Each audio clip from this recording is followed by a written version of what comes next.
SIP यानी systematic investment plan, यह नाम म्यूचुअल फंड इन्वेस्टर्स के बीच काफ़ी पॉपुलर और पुराना है और इसकी पॉपुलैरिटी जानने के लिए यह जरूरी है कि हम एक नज़र इस डेटा पर डालें।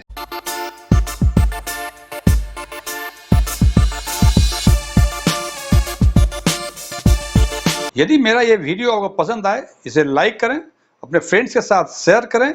कुछ चीज़ें अच्छी लगी हो कमेंट करके बताएं, कुछ चीज़ें अच्छी नहीं लगी हो इसके बारे में ज़रूर बताएं। और यदि आप पहली बार हमारे चैनल को विजिट कर रहे हैं तो सब्सक्राइब करें और बगल में बेल आइकन को जरूर दबाएं ताकि हमारे सभी नए वीडियो की नोटिफिकेशन आपको लगातार मिलती रहे। S1 टेक्सविन में आपका एक बार फिर से स्वागत है। मेरा नाम DM झा है। अगस्त 2016 में SIP की मंथली कंट्रीब्यूशन 3,497 करोड़ थी। ये अगस्त 2017 में बढ़ के 5,206 करोड़ हो गई और अगस्त 2018 में ये बढ़ के 7,658 करोड़ हो गई। अगस्त 19 में ये डाटा 8,231 करोड़ हो गई और 19-20 में अगस्त 2020 में ये डाटा 7,792 करोड़ हो गई। 21 में यही डाटा पूरे एक साल के बाद ये बढ़ के 9,923 करोड़ हो गई। अगस्त 2022 में यही मंथली कंट्रीब्यूशन 12,699 करोड़ हो गई और अगस्त 2023 में ये डाटा बढ़ के 15,814 करोड़ हो गई। तो हम देखते हैं कि अगस्त 2016 में ये मंथली कंट्रीब्यूशन SIP की केवल 3,497 करोड़ थी, जो उसके 7 साल के बाद यानी अगस्त 2023 को ये डाटा बढ़ के 15,814 करोड़ हो गई। यानी यदि हम कंपाउंडेड एनुअल ग्रोथ देखें, ये ग्रोथ करीब 23.94% मतलब 24% के आसपास मंथली कंट्रीब्यूशन SIP में ग्रोथ है पिछले 7 सालों का। और इससे हमें समझ में आता है कि म्यूचुअल फंड इन्वेस्टर्स के बीच SIP कितना पॉपुलर। SIP की इस एनालिसिस में हम 3 बिंदुओं पर बात करेंगे। सबसे पहले बात करेंगे which date to select for monthly SIP। यदि हम मंथली SIP करें तो हमें कौन सा डेट सेलेक्ट करना चाहिए इंस्टॉलमेंट डेबिट होने के लिए, यानी किस डेट को 1 तारीख से लेकर last day of the month में से किस डेट को सेलेक्ट करें फॉर मंथली SIP। दूसरी चर्चा करेंगे which SIP frequency to select. SIP के फ्रीक्वेंसी को क्या चूज करें, डेली करें, फोर्टनाइटली करें, मंथली करें। और तीसरी बात जो है जो आज चर्चा करेंगे, is it better if I time by monthly purchase. यदि हमें लगता है कि हम मार्केट को टाइम कर सकते हैं और SIP इंस्टॉलमेंट की को हर महीने ऑन पर्टिकुलर डेट को डेबिट करने से बेहतर है क्या हर महीने हम मार्केट को टाइम करें और उस दिन हम लमसम के रूप में इसको परचेज कर लें उस अमाउंट से जितनी अमाउंट के हम SIP करना चाहते हैं। सबसे पहले हम चर्चा करेंगे कि मंथली SIP में हमें किस डेट को SIP का डेट चूज करना चाहिए, यानी पूरे 1 तारीख से लेके उस महीने की आखिरी तारीख को किस डेट को चूज करना चाहिए। और इसके लिए व्हाइट ओक AMC ने के रिपोर्ट के अनुसार इन्होंने एक डेटा कंपाइल किया हुआ है जो सितंबर 1996 से ले अगस्त 2023 तक के 10 years average XIRR on daily rolling basis पे किया गया। और इस डेटा में देखा गया है कि आप महीने में किसी डेट को SIP का डेट चूज करें तो कम से कम आपको पिछले 27 सालों में 15.61% का XIRR मिला है और सबसे अधिक 15.69% का XIRR मिला है। और यदि हम डेट वाइज देखें तो हम देखते हैं कि 15.61% केवल 2 दिन मिला है। यदि आपने SIP का डेट केवल 2 दिन 9 और 10 तारीख को चूज किया है तो 15.61% आपको XIRR मिला और 15.62 मिला यदि आपने 6, 7, 8 और 11 तारीख को SIP का डेट चूज किया तो 15.63% केवल 1 दिन मिला है।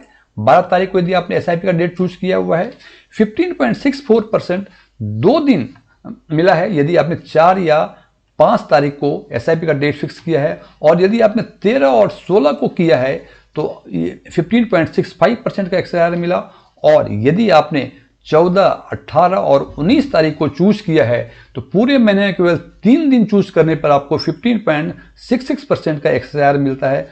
और यदि आपने सबसे अधिक 15.7% मिला है 8 दिन, दैट इज 3 तारीख को, 15 तारीख को, 17 को, 20 को, 21 को, 24 को, 27 को और 28 को यदि आपने SIP की डेट चूज की है तो आपको 15.67% पिछले 26 साल में XIRR मिला है on 10 years average XIRR on daily rolling basis पे और 15.68% केवल 5 दिन मिला है। दैट इज 2 को यदि किया है, 22 को किया है, 23 को किया है, 25 को किया है और 26 को किया है। और 15.69% केवल एक दिन यदि आप एक महीने की फर्स्ट तारीख को यदि आप करेंगे तो 15.69% का रिटर्न XIRR मिला है पिछले 26-27 साल के रिकॉर्ड के हिसाब से ऑन डेली रोलिंग बेसिस। हमने इसमें केवल 28 तारीख का लिया है बिकॉज फरवरी 28 तारीख का होता है, इसलिए 1 तारीख से लेके 28 तारीख का डेटा के हिसाब से इन डेट को यदि आप SIP का डेट चूज करेंगे तो आपको उम्मीद है कि इतना परसेंट का XIRR जो लिखा है 15.61% से लेके 15.69% के बीच कोई भी रिटर्न आपको मिलने की पूरी संभावना।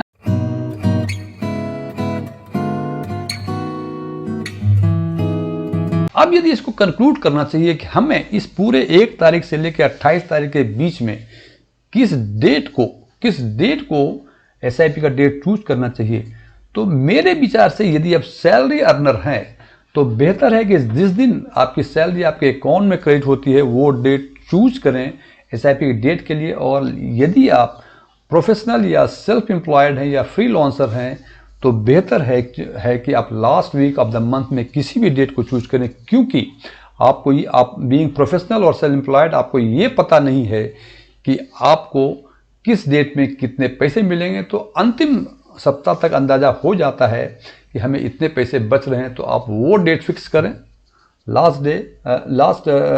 Any day of the last week of the month. अब हम चर्चा करते हैं कि हमें SIP के लिए फ्रीक्वेंसी कौन सी चूज करनी चाहिए। इसके लिए हमने 3 फ्रीक्वेंसी को यहाँ कंपैरिजन के लिए लिया हुआ है, डेली, वीकली और मंथली। और हर फ्रीक्वेंसी में हमने इंस्टॉलमेंट SIP का इंस्टॉलमेंट फिक्स किया। जैसे डेली में हमने 1000 फिक्स किया हुआ है, वीकली में 4756 रुपये और मंथली में 20,682 रुपये। ये इंस्टॉलमेंट इस हिसाब से फिक्स किया गया है कि 27 साल के बाद टोटल इन्वेस्टेड अमाउंट बराबर हो, सो दैट हम बेहतर कंपेयर कर सकें इसको। और total invested amount after 27 years आता है डेली, वीकली और मंथली में, तीनों ही फ्रीक्वेंसी में 67,01,000 होता है। और यदि आज से 27 साल पहले यदि हमने SIP इस हिसाब से स्टार्ट किया होता डेली, वीकली और मंथली के हिसाब से, तो करंट वैल्यूएशन आज के दिन में 6.78 करोड़ होता डेली के केस में, वीकली के केस में ये 6.80 करोड़ होता और मंथली के रूप में ये 6.82 करोड़ होता। और ये जो हमने इन्वेस्टमेंट किया हुआ है, ये किया हुआ है S&P BSE TRI में सितंबर 1996 से लेके 2023 तक का।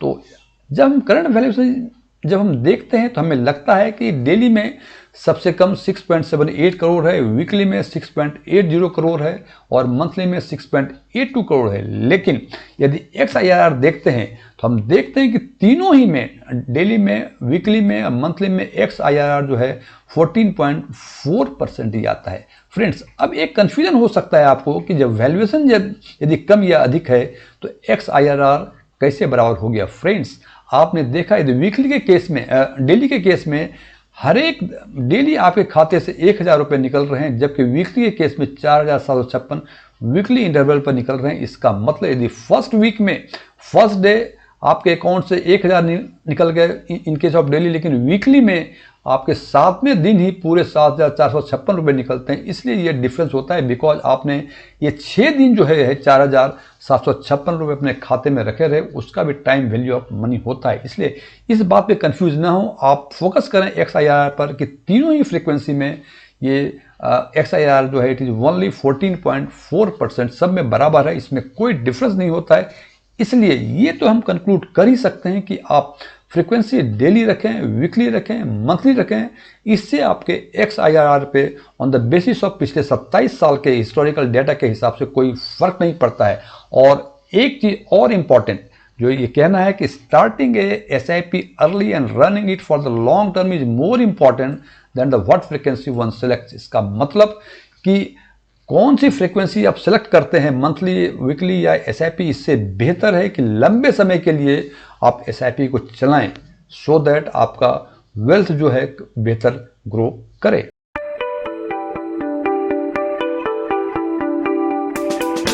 अब हम बात करते हैं तीसरे बिंदु की, जिसमें यदि हम ये चाहते हैं कि हम एसआईपी ना करें और एसआईपी के बदले हम मंथली परचेस कर लें मार्केट को प्रॉपरली टाइम करके।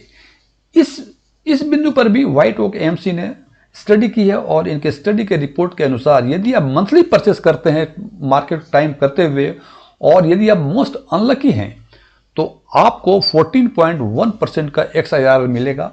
यदि आप मोस्ट लकीएस्ट हैं तो आपको 14.7% का XIR मिलेगा। और यदि आप डिसिप्लिन्ड हैं, नॉर्मली आप मार्केट कभी टाइम किया कभी टाइम नहीं कर सके प्रॉपरली आप, तो आपको 14.4% का XIR मिलेगा। ये सारे जो कैलकुलेशंस हैं, जो रिपोर्ट्स हैं, वो पिछले 26-27 साल के डेटा पे आधारित है, हिस्टोरिकल डेटा के पर आधारित है। सो यदि इन तीनों डाटा को यदि हम देखें, इसको कंक्लूड करने के पहले कुछ बातों की चर्चा हम करना चाहेंगे। सबसे पहला, हमने मंथली परचेज में हमने ये सोचा कि मार्केट को टाइम हम करेंगे, उसके हिसाब से मंथली परचेज करेंगे, लेकिन फैक्चुअल पोजीशन ये है कि कोई भी आदमी कंसिस्टेंटली मार्केट को टाइम नहीं कर सकता है। हो सकता है कि 1 महीने 2 महीने प्रॉपरली मार्केट को टाइम कर लें, लेकिन पूरे 324 महीनों के लिए, मतलब पूरे 10, 20, 25 सालों के लिए आप मार्केट को हर महीने टाइम नहीं कर सकते हैं। दूसरा कि राइट टाइम के इंतजार में कि भाई मार्केट को आज और गिरेगा, इसके इंतजार में कहीं ऐसा ना हो कि आप अपॉर्चुनिटी ही मिस करते हैं। और तीसरा ये कहते हैं कि राइट टाइम के इंतजार में इन्वेस्टमेंट ना करना ये अधिक खतरनाक है इन कंपैरिजन टू कि अनफेवरेबल मार्केट में आप इन्वेस्ट करते हैं। इसका मतलब सीधे साफ शब्दों में, यदि आप अनफेवरेबल मार्केट में भी इन्वेस्ट करते हैं, वो बेहतर है कि आप अच्छे समय के इंतजार में इन्वेस्ट ही ना करें। इसलिए यह कहा जाता है कि even the worst market time will help grow wealth. ये मतलब सीधे साफ शब्दों में कि यदि मार्केट खराब भी है, यदि आपने इन्वेस्ट किया हुआ है लंबे समय के लिए, तो आपके वेल्थ को प्रॉपरली ग्रो करता है।